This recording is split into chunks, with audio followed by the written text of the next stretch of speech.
What's going on, brothers and sisters? How are you guys doing? I want to welcome you guys to Listener Feedback, episode number 39. And in this episode, we will be reading emails from the OG, Mr. Cody Clark. Thank you again, my brother, for writing in yet again, 2 weeks in a row. It is greatly appreciated. Also, we'll be going over stories about Sega, their remakes. We have quite a few updates when it comes to those Sega remakes that we saw a couple of months ago. Some very positive news about those. Jeff Keighley sets expectations on what we can expect at Summer Game Fest. It is very, how do you say, it's going to put some things in perspective on what we can expect to see. Neil Druckmann sits down for another interview, but this time it's actually positive news. And a pretty big PlayStation 5 launch exclusive is now coming to Xbox. So we'll be covering these stories and maybe one or two more in episode, yet again, 39 of Listener Feedback. I want to welcome you guys here and thank y'all for being a part of this episode. Thank you guys very much. Now, with that being said, guys, before we officially get into this episode, if you want to be a part of the next Listener Feedback, you can do it two different ways. You can either email the show like the good brother Cody Clark at the Analog Circle Podcast at gmail.com, or you can call in to have your voice literally be heard at 443-380-0281. So with that being said, let's go ahead and let's get into Mr. Cody Clark's first email, which is titled, Take-Two is Quietly Killing Private Division. It reads, Kerbal Space was such an amazing game that engineering classes and PhD astrophysics courses used it as a way to slowly turn students into fluid dynamics and high-level math. God, dog's game was that crazy, Cody? Man. He says figures that Take-Two is like murder them all. This is why I'm a socialist, also pro-union. If Billy Gates gave 250 million, Billy Gates, God dog, 250 million of his 50 billion, we would easily still have all four studios Xbox axed. Yeah, man, Cody, I want to thank you for this email, my brother. Yeah, this was a story that we went over a couple of weeks ago, where I think this was during the time he had let go, man, what was it? Strauss Zelnick, the CEO over there at Take-Two, he let go like 600 employees and he gave himself a multi-millions of dollars worth of an increase to his salary. So yeah, it doesn't shock me at all. That was during the time when I was saying, how much is enough? When is enough enough? When do you guys have enough money where you can say, okay, we're doing fine. We're doing great. Yeah, we might not have hit our projections this quarter, but we're not that far off. We missed it by 6-7%. I mean, and now granted, I'm not in the meetings. I don't know what's going on. I don't know how these percentages are working. I don't know how the splits are working, but it just seems like at this moment in time, when it comes to the gaming industry, they are trying to cut everything out.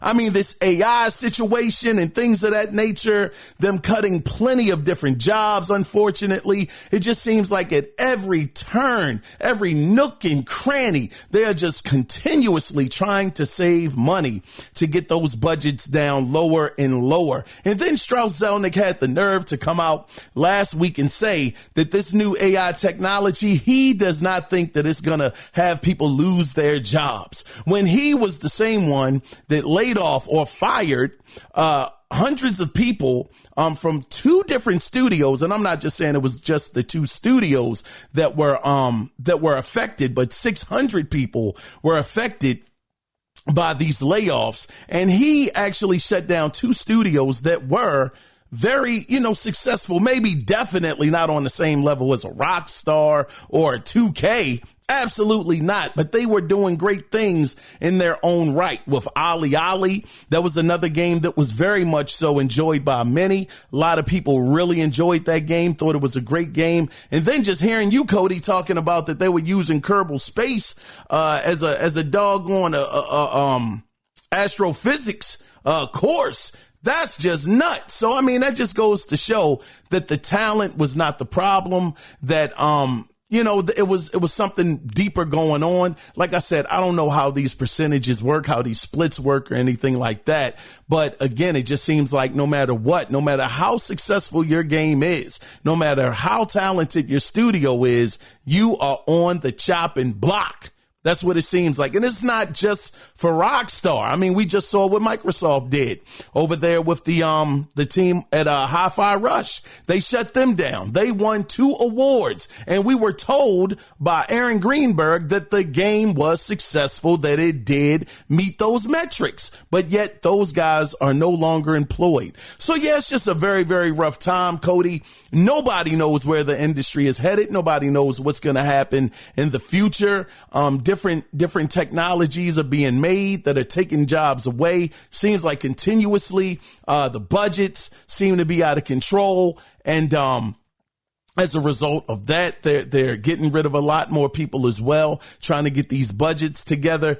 It's like, man, I just really would like to know, when is it, like I said before, and I hate to repeat myself, I apologize for this, but when is enough, where these guys can say we can continue to operate under these conditions? Yeah, things are a little tight. Yeah, we might have to tighten up here and there, but you guys don't worry about it. We got y'all. Microsoft.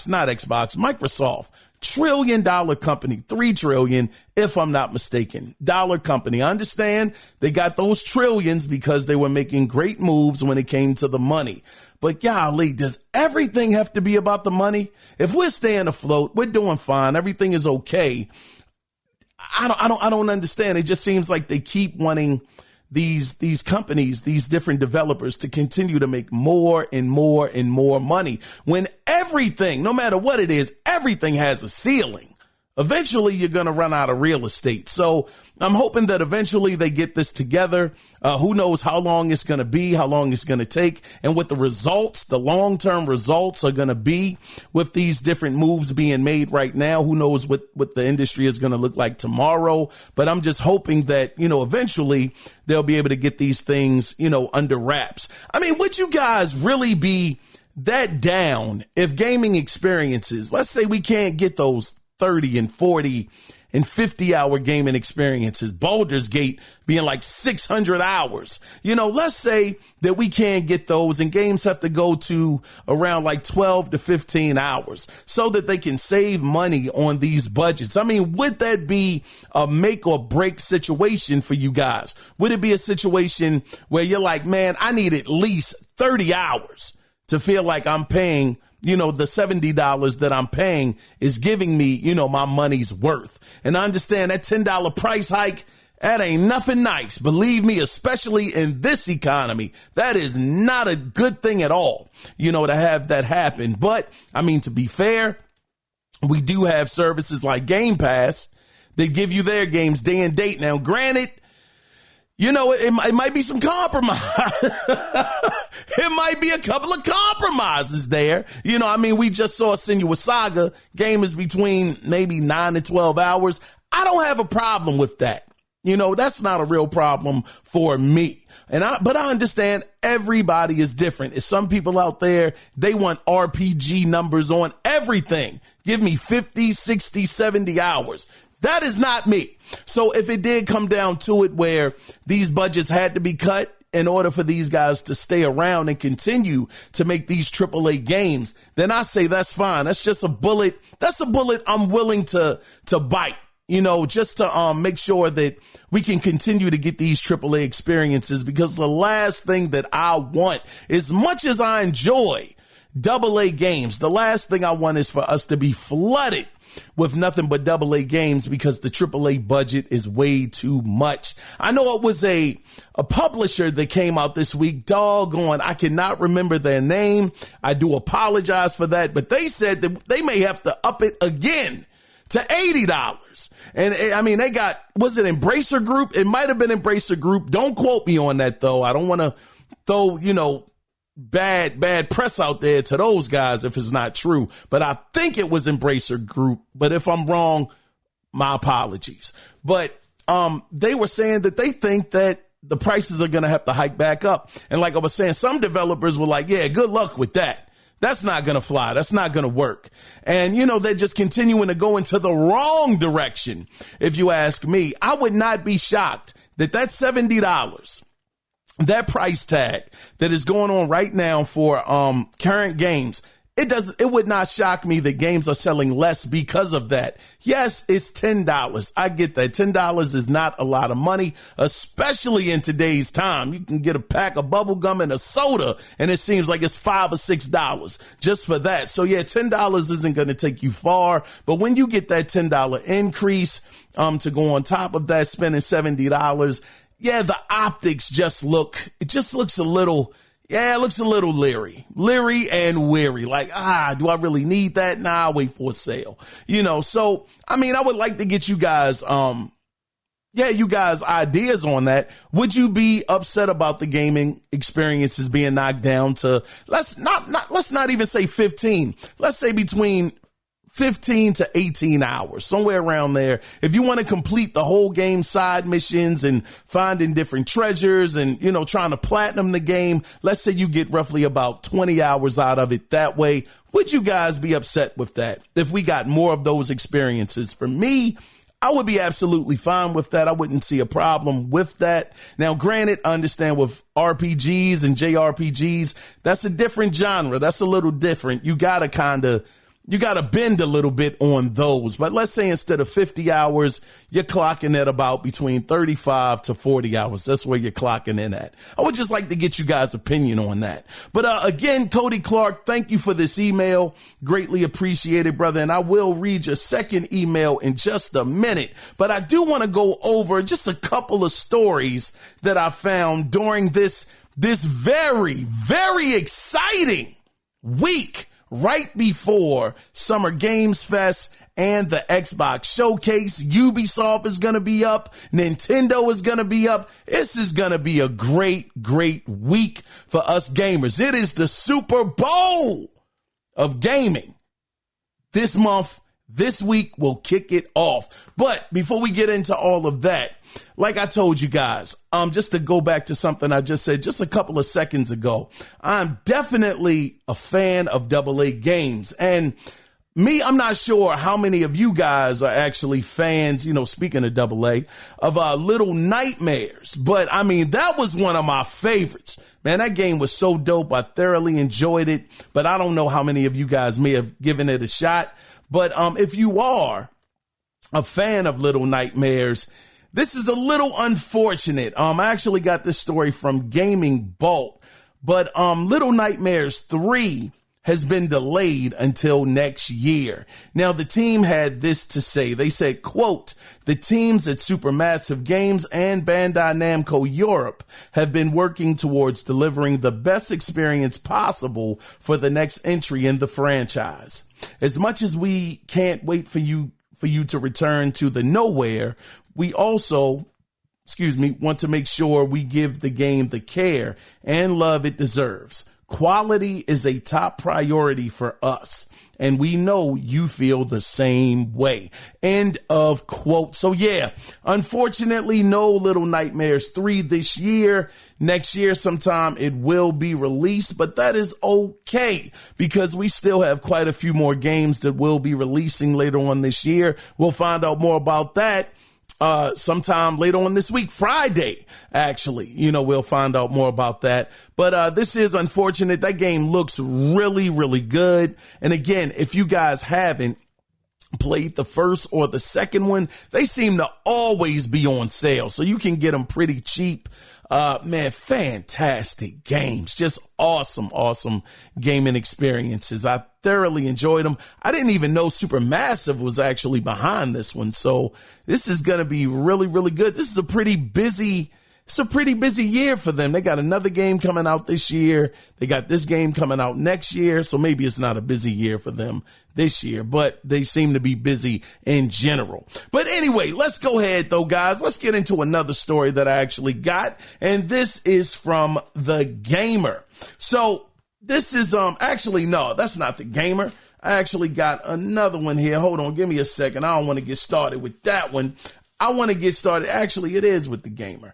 But yeah, so like I said, during this E3-esque week, we got some news from Neil Druckmann, who sat down to do an exclusive interview with the LA Times, where Druckmann said this. He said, quote, "I promise you, we will not be the Last of Us studio forever."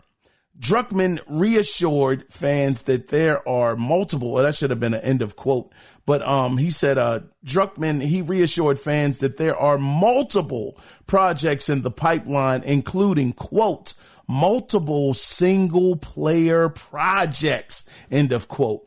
Now, of course, as it stands, we don't know what these projects are, but hopefully we will find out sooner than later. Now, Druckmann continued and he says, quote, "We create experiences that are steeped in story and character, especially relationships. The stories have some sort of philosophical core that everything is going to revolve around and feed into," end of quote. Man, this joker got poetic, didn't he?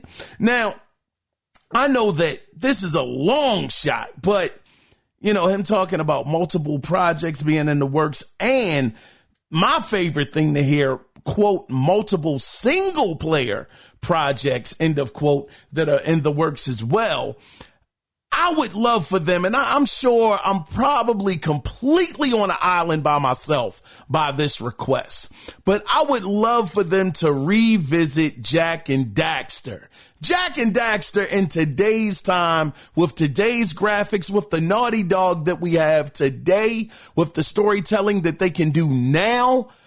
I think that would be amazing to have. Man, just think about this. That's 3 possible different platformers that PlayStation could have. I mean, Astrobot, him being out there, I think it's safe to say that dude is the new mascot. And I know mascots aren't really a big thing in today's gaming landscape, but if we were to say who would be the mascot of PlayStation, I think everybody could agree it would be Astrobot. So you have Astrobot out there. You got my favorite franchise as far as platformers go, Ratchet and Clank, which, good grief, incredible talent over there at Insomniac with that. And then you top it off with Jak and Daxter to go along with that. Ah, man, I think they could really, really have something. Some of you guys are probably booing me off the stage right now, but for me, I would love to see what they could do with that in today's time, and you know, to maybe possibly take advantage of that DualSense controller, but only time will tell. I'm sure The Last of Us 3, they're working on that as well. I'm very, very excited to see how that whole thing is going to conclude. Abby is definitely in a different space when it comes to that game. Well, I don't want to spoil it because, you know, we know that the remaster just came out not too long ago. Some of you guys might be working your way through that, so no spoilers. But I would love to see how he wraps that up and to see if this game that's supposed to be taking place in space or in the future is actually a real project. So hopefully during Jeff Keighley's show, long shot, I know, especially after I read this story. But, you know, we'll see, you know, what happens when the time comes. But let's move on into the next story. And this next story I actually got yet again from Game Rant. Now, you guys, this was a really good, I don't know, you guys might feel different about it, but this got me very, very excited. So you guys know that Sega is one of the triple OGs in the gaming space and has made amazing classics in the space going all the way back decades ago. And a lot of older gamers like myself rejoiced when we heard Sega would be bringing back several classical franchises. But since that announcement, it's been pretty quiet on any new info. But leave it to leakers. They're going to leak the inside scoop. So this report is coming from Midori. Their name is spelled, actually it's a her. Wait a minute, pardon me for 1 second.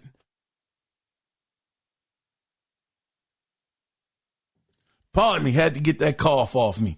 But this is being reported from Midori, who has leaked stuff accurately in the past. Just wanted to put that out there.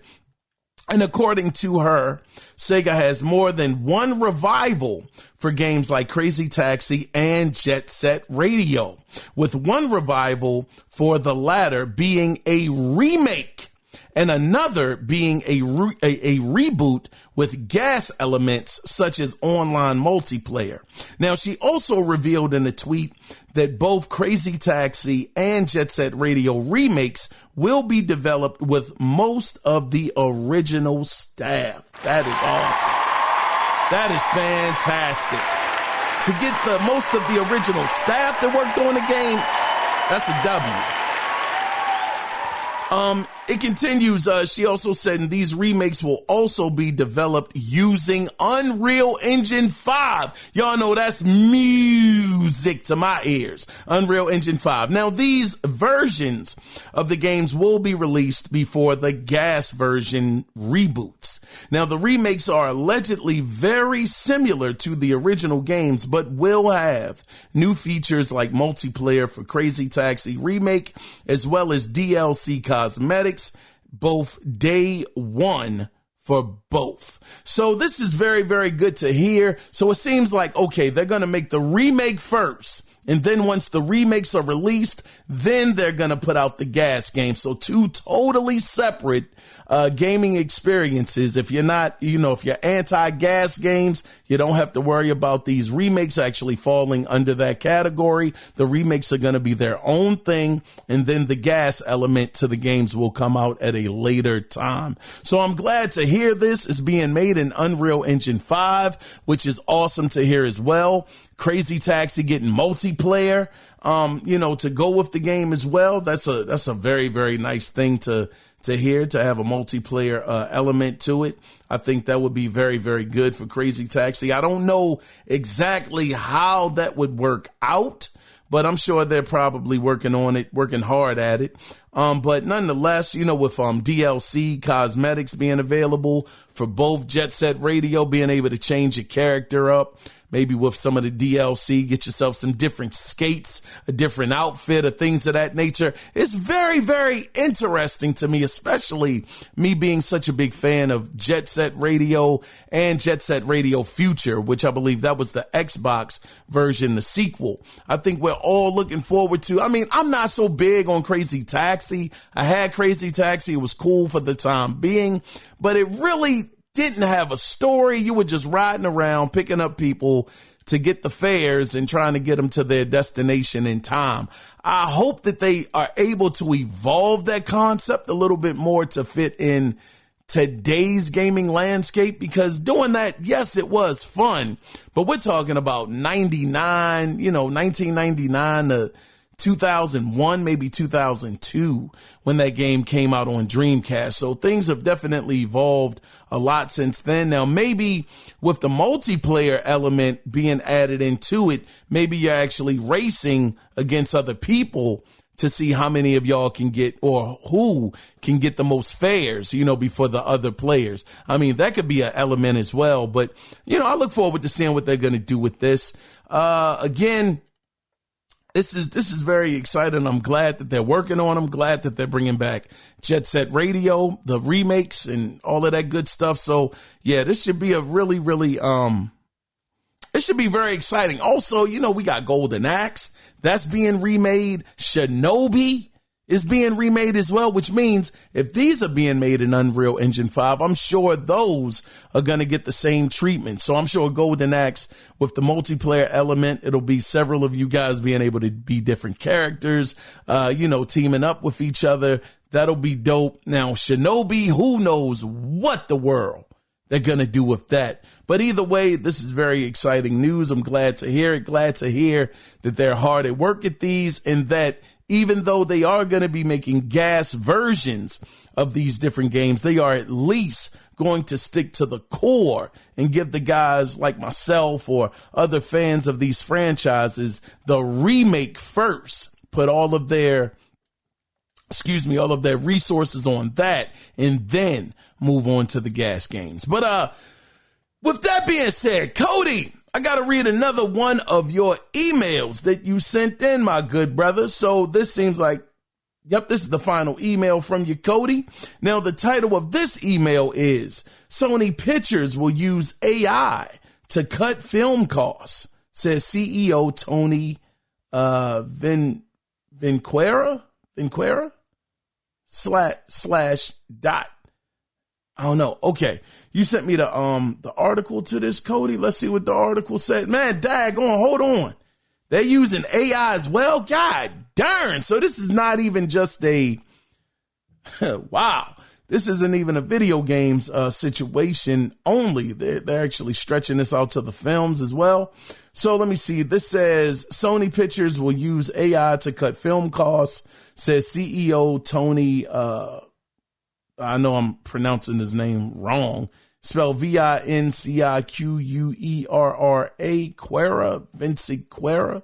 But it says the next, quote, Spider-Verse, end of quote, film may have new animation style AI from a report. It says Sony Pictures Entertainment CEO Tony, I'm not going to pronounce his last name again because I know I'm butchering it, but he says does not mince words when it comes to AI. He likes the tech, or at the very least, he likes the economics. He says, quote, we are very focused on AI. The biggest problem with making films today is the expense. So these guys tripping on the expense as well, end of quote. Now they say, he said at Sony's Thursday, that's what he said at Sony's Thursday or Friday in Japan investor meeting. He said, quote, we will be looking at ways to produce both films for theaters and television in a more efficient way using AI primarily, end of quote. That's about the strongest support for AI we've heard from a film studio head. Says, quote, we had an 8-month strike over AI last year, end of quote. Yeah. So it seems like all of that was in vain. This guy is saying he's all in again to cut costs, which means I'm sure just like in the gaming industry, in the film industry, jobs will be lost, jobs will be cut. I mean, it's even to the point, doggone. And Cody, thank you again, brother, for these emails. I really, really appreciate them, brother. Thank you, man.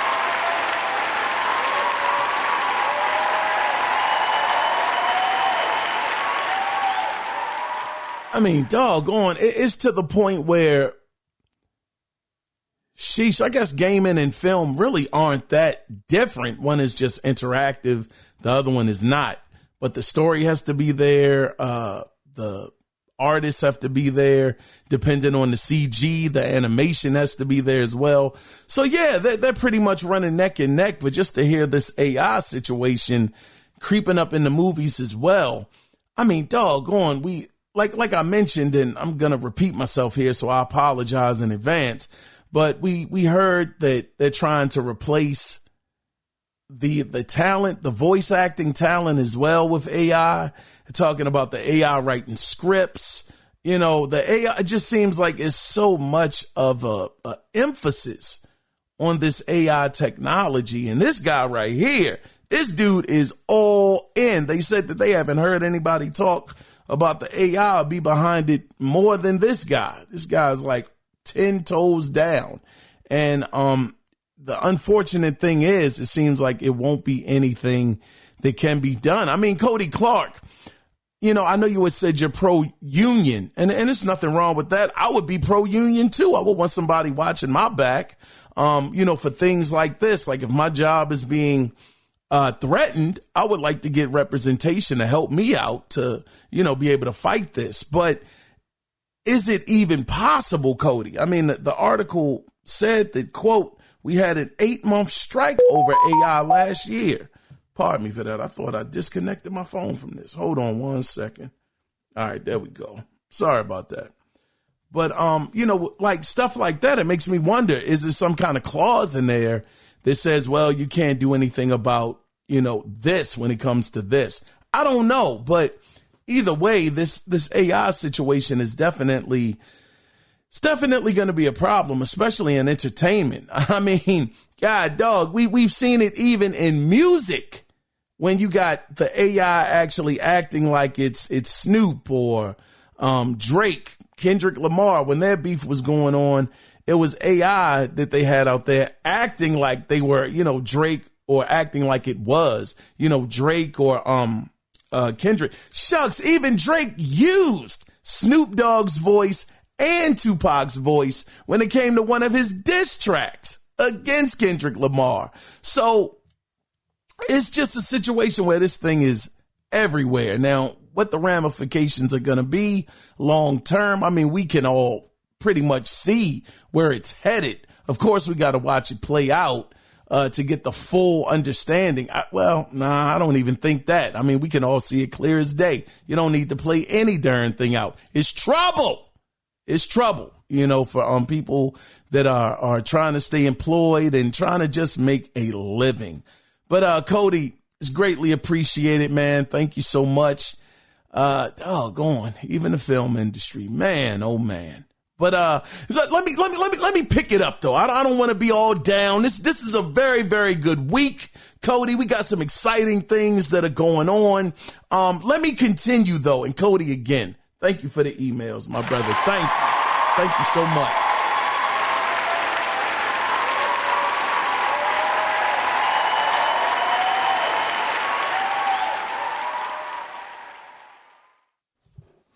So we do have some other news that I want to go over now.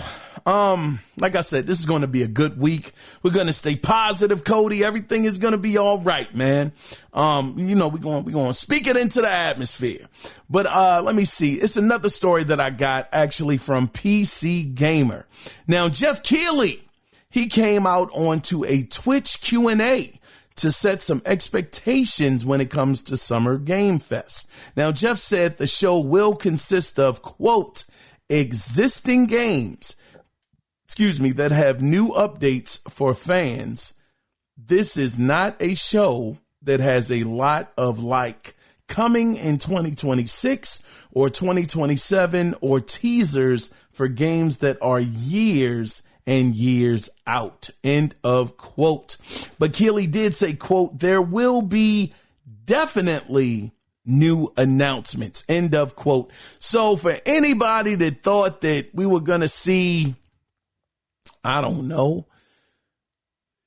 well, Grand Theft Auto, now that was another thing. Grand Theft Auto 6 has already been confirmed to not be at the show this year.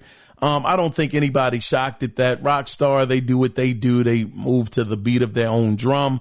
I don't think anybody was expecting that to happen. But this still does mean other games that have been announced, like Wonder Woman, maybe we get an update on that. Maybe we get an update on the Wolf Among Us 2 at this show.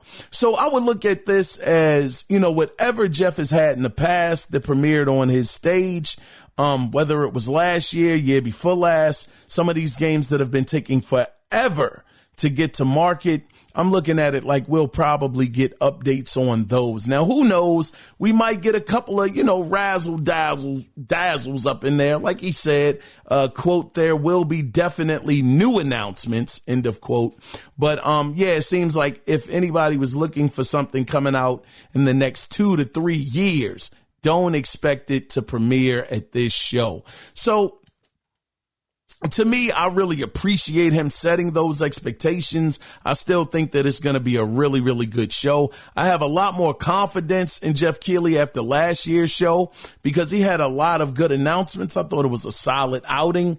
And like I said before, he seems to get better and better with his shows as they go on. So I'm really looking at this as him continuing to, make his shows better and more premiere, as it goes along. But again, Just set your expectations, like you said, to not expect anything coming in 2026 or 2027. So yeah, I think it's still going to be great.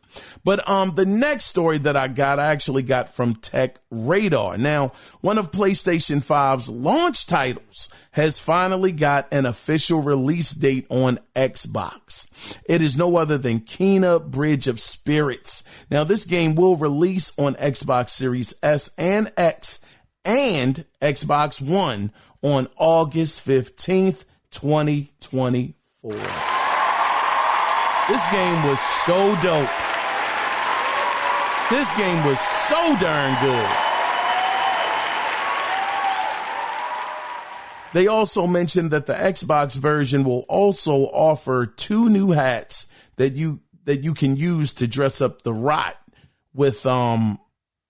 Now the thing is, the Rot, I know for some of y'all that might have seen the game, the Rot look like very cutesy little characters. Man, them jokers get busy. Don't let them fool you.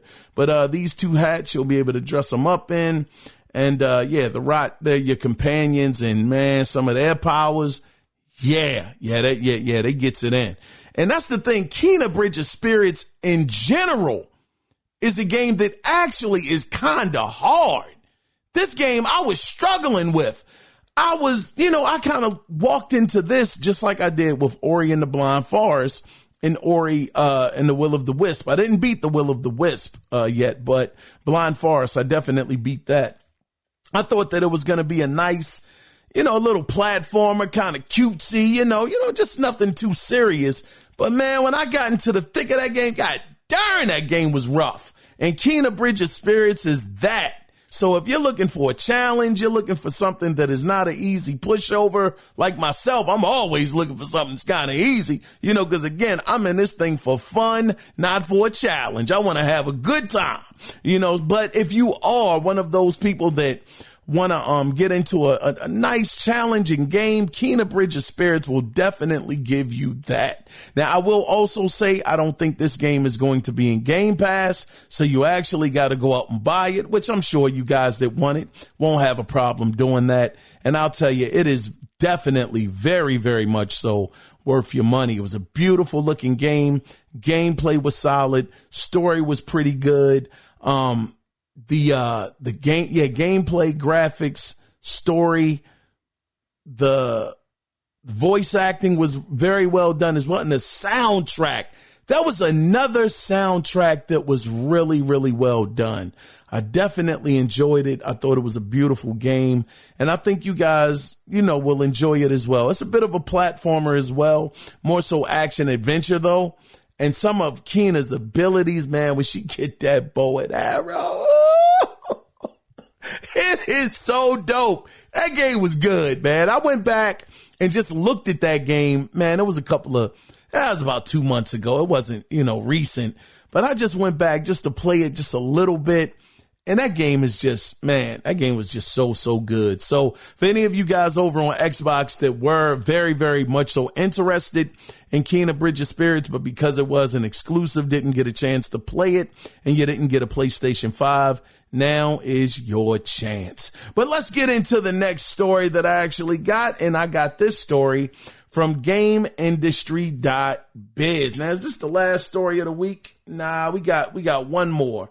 This was very interesting. So this was a study that was conducted between January 2022 and January 2024 that found that in app revenue for games, apps increased 6%. Now, by the way, this is based on 2024 mobile app trends report. So we're talking about mobile right now, but it went up. It increased 6% year over year, while consumer spending decreased 2% to $107 billion. Now, mobile games made up 49% of total revenue generated by the global games market in 2023 at $90.4 billion. The doggone mobile games market made $90.4 billion.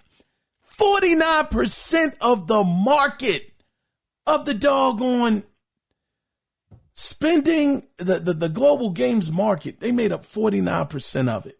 And the thing about it was that according to a just latest report, the top 5 apps for consumer spending were Candy Crush Saga, Honor of Kings, which I've never heard of, Roblox, Royal Match, never heard of that, and Coin Master. So between those 5 games being at the top, it's no telling how much those raked in. But them, again, the mobile market making $90.4 billion. And I think they said by 2026, they should be at $127 billion between 2026, maybe 2027. This market is absolutely bonkers when it comes to the spending. So I can understand why these guys are trying to find a hit. I see why Microsoft picked up Activision. Of course, Candy Crush is underneath that umbrella. And, they've been trying to get into the mobile space for many, many years. I get it. But, for myself, I'll just speak for me. I can no longer just say that mobile gaming is niche. They are making bank over there, when it comes to this. But, I thought I would just share that with you guys. Are you guys shocked at that they make up 49% of the total revenue generated by the global games market in 2023? 49% taken up by mobile. Just found that very, very interesting. But anyway, guys, that is the end of the news and the listener feedback. But again, before we get out of here, I just want to say, this, again, being the week that it is, I want to just go out there and just put some things in the air about what I think we'll see. I still think that we're going to see Collateral. I think that's the name of the game, Collateral. Even though Avalanche Studios is laying off, I think they said 9% of their staff, which means that it's a good possibility that that game is going to get delayed. Well, I can't even say delayed because Microsoft never said when that game is coming. Hopefully I'm saying it right. Is it Collateral? I feel like that's not the name of it, but pardon me. It's the game that we saw a couple of years ago. They look like they're going to be in cars riding around, almost like Smuggler's Run. So I do know that, again, they're laying off some of their staff. So who knows how that's going to impact the game's development. Hopefully it doesn't, put it in such a bad way. But I'm guessing that we'll see something on that. I think we'll get an update for Fable. I think that'll be at the show as well. I think Perfect Dark has to be there. I would love for that to be there to show us what a quadruple A game actually looks like. I'm really hoping that they don't put it in first person. I would love for it to be third person. I think that would be a great switch because at the end of the day, I don't recall anybody really asking for Joanna Dark. I know I wasn't, but this is their decision. So hopefully they make it a third person game. I think that would be dope. I think Starfield will probably see some DLC as well at the Xbox show. A new IP. Like I said, I'm hoping that also the team, the guys, the founders of Rocksteady are going to make an appearance on the stage and maybe give a teaser as to what they're working on and what we can expect from them. I think Gear 6 makes an appearance as well. Gear 6, maybe if Gear 6 doesn't make an appearance, which I'm hoping it does, we do get that Gears of War, that heavily rumored Gears of War bundle, the remakes of 1, 2, and 3. Maybe that's a possibility. We get that there. What else, man? Mafia, somebody, please. Since we know that Take-Two is going to be there. Well, not Take-Two. Yeah, Take-Two is going to be in the building. Since we know that Grand Theft Auto 6 is not going to be there, can we get something on Mafia 4? Will that be at the Jeff Keighley show? Maybe. That's where I'm thinking it'll show up at. But if it shows up on Xbox's stage, I would be fine with that as well. But somewhere in one of these showcases, can we please get a Mafia 4 announcement and show us how good the game looks, where it's at? I think State of Decay needs to make an appearance. I think that'll be there as well. What I'm really hoping, in a nutshell, I'm hoping that they just clear out everything that they showed us from 5 years ago, from 2019 up till today. I'm hoping they clean that whole backlog out and they start to give us the games. At least put dates on when we can expect these games to release at bare minimum. So I think that's what we're going to get from Xbox. Maybe a couple more. I feel like I'm missing a couple that I think are going to be there. But I think Ubisoft, I'm telling you, man, all I care about is Star Wars Outlaws. Star Wars Outlaws is all I care about from Ubisoft. I'll be looking forward to that. August is coming up very, very soon. I'm excited about that. Also, the other thing that I wanted to tell you guys was I was going to take off from work to be able to live record my reaction to Jeff Keighley's show. Unfortunately, I will be at work when it's actually happening. So I can guarantee y'all I'm gonna want to listen to it bare minimum, kind of like I did with the State of Play event, halfway looking at it, halfway paying attention, to it, so that, once I get home, I can actually record and try to give you guys as, honest of a reaction as I can. But I can tell you this, though, the Xbox show, you guys going to be there for that. I'll be there for that recording as that show is going on. It's no longer in need of me. If you guys been rocking out for me for quite some time, and I appreciate you guys that are, and I appreciate you new listeners as well. Thank y'all for coming through as well, man. But if you remember in the past, I would always have to write that stuff down, trying to speed through it, trying to speed right, to get everything I could as much, down as much as possible. We ain't got to do that no more, so we can live react to it. You guys can get my honest reaction of how I feel, how excited I am, how let down I am, whatever the case may be. So I can definitely guarantee you guys that on Sunday, I'll definitely be reacting to the Xbox show live. It won't be a regular episode that day. We'll just be, we're going to be in E3 mode. I know it's not E3, but, the showcase season mode, so we'll see what happens. Also, I do want to, before we get out of here, because I'm getting long winded, before we get out of here, I want to adjust my score to the State of Play event. Last time I gave it an 8. Nah, I thought about it for a little bit. That show was a 7. That was a 7. I gave it a 7 because I did not like the fact that they actually made PC announcements on their stage. And I know it's not a stage, that virtual stage, their show. I didn't like it.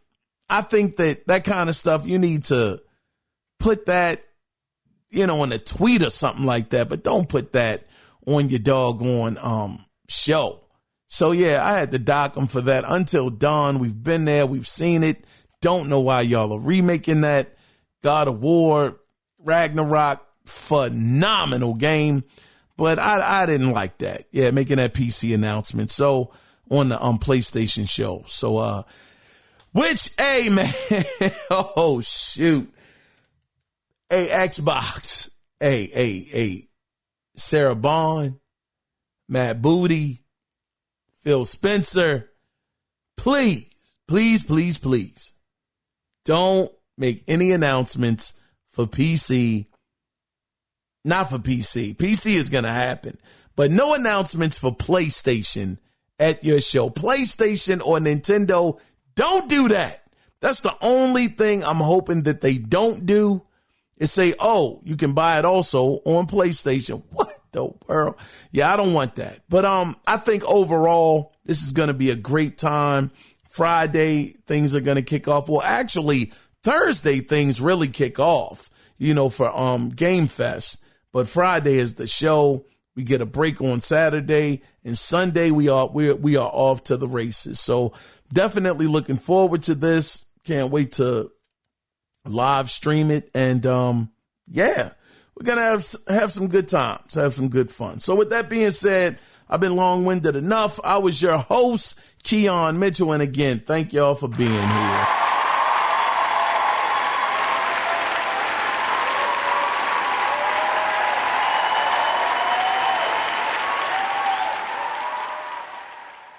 So yeah, again, if you guys do want to be a part of listener feedback, you can always call in at 443-380-0281 and let your voice be heard, or email the show. And the email address is theanalogcirclepodcast@gmail.com. Again, I was your host, Keon Mitchell. Thank y'all for being here. And with that being said, get out there, play some games, and enjoy yourself. We'll definitely be back at it Sunday, and I'm looking forward to it. You guys take care. Bye-bye.